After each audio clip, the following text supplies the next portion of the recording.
Hello বন্ধুরা, আশা করি প্রত্যেকে ভালো আছো এবং সুস্থ আছো। তো আমাকে দেখে বলো তো আমি কি সত্যি খারাপ? আসলে কথাটা কওয়ার কারণ আছে।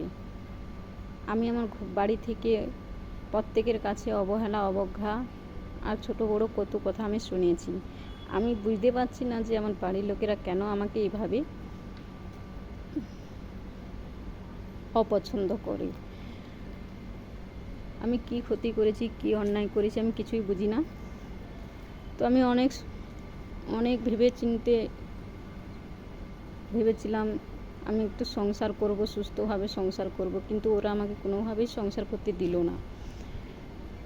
আমি সংসার কর্মী মেয়ে, কিন্তু ওরা অনেক অনেক রকম, অনেক কষ্ট, অনেক যন্ত্রণা, অনেক কটু কথা, অনেক ছোট বড় কথা সহ্য করে দীর্ঘদিন চলে গেল।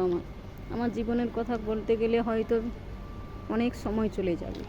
তবে পরে পরে কিছু কিছু কথা আমি তুলে ধরবো। ভিডিও করতে পারবো না, হয়তো ভিডিওতে তুলে ধরতে পারবো না, কিন্তু আমার কথা বিশ্বাস যদি না হয় তো কেউ কারো জীবন নিয়ে হয়তো মিথ্যা কথা বলতে পারবে না।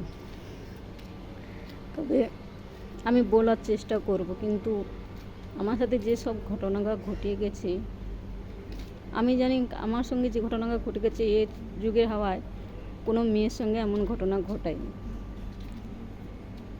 তবে তোমাদের কাছে শেয়ার করে আমি কিছুটা একটু নিশ্চিন্ত হতে চাই। আজকের মতন টাটা।